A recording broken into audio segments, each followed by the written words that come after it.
Secara ilmiah, cuka kayu sendiri merupakan hasil penelitian resmi dari Litbang Kementerian Lingkungan Hidup dan Kehutanan. Penggunaan cuka kayu di satu sisi juga menjaga kelembaban dan kesuburan tanah secara alami.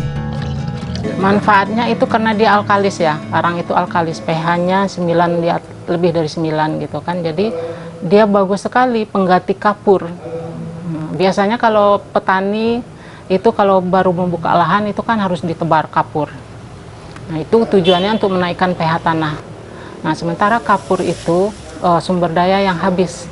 Nah kalau arang, kita ganti dengan arang, itu sumber daya bisa terbarukan, kita bisa buat dari limbah, kemudian manfaatnya lebih bagus daripada kita gunakan kapur gitu kan. Karena pH-nya tadi, selain meningkatkan pH tanah, dia juga mempunyai poros, arang mempunyai poros, sehingga dia bisa menjaga kelembapan tanah,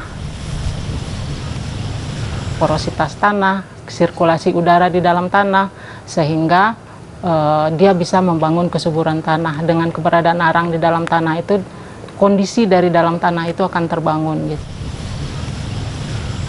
Manfaatnya itu yang jelas itu memperbaiki kondisi tanah. Kondisi tanah bagus berarti apapun tanaman yang kita tanam pasti menghasilkan bagus juga gitu. Saya termasuk yang sangat percaya bahwa penelitian itu dan hasil-hasilnya adalah aset yang tak ternilai.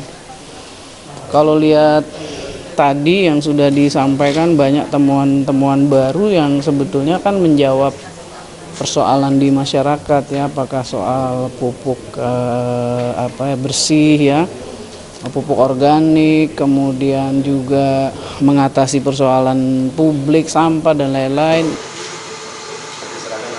Sebetulnya dia menjadi sumber daya yang luar biasa kalau kita pas gitu melepaskannya ke komunitas, ke dunianya, misalnya dunia bisnis, ekonomi dan lain-lain.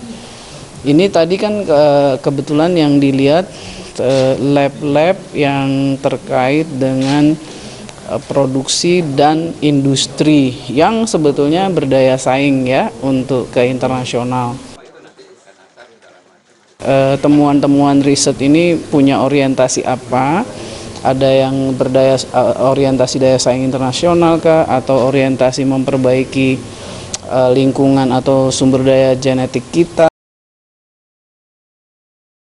Mengetahui berbagai tahapan penelitian yang dilakukan untuk menghasilkan cuka kayu, kelompok wanita tani Dewi Sri dapat memiliki kesempatan untuk menghasilkan produk unggulan pestisida nabati yang berdaya saing.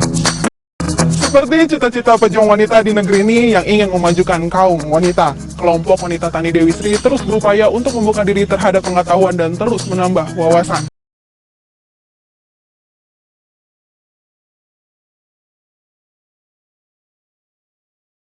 Kelompok wanita tani Dewi Sri cukup dikenal tidak hanya di Kabupaten Cianjur, tetapi juga di tingkat Provinsi Jawa Barat. Pada tahun 2011, kelompok wanita tani ini mendapatkan penghargaan dari Gubernur Jawa Barat sebagai kelompok masyarakat berprestasi Hari Pangan Sedunia dalam bidang pangan lokal. Lalu, pada tahun 2013, kelompok wanita tani ini juga mendapat penghargaan dari Gubernur Jawa Barat sebagai kelompok masyarakat peduli lingkungan. Kerja keras para petani perempuan di negeri ini tidak hanya bermakna bagi kemajuan di bidang pertanian saat ini saja, tetapi juga bagi masa yang akan datang. Cuka kayu sebagai salah satu harapan kemajuan di Desa Bojong Picung tidak hanya mengandung keuntungan ekonomis, tetapi juga keuntungan ekologis. Penggunaannya sebagai pestisida nabati dapat membantu menjaga kesuburan tanah.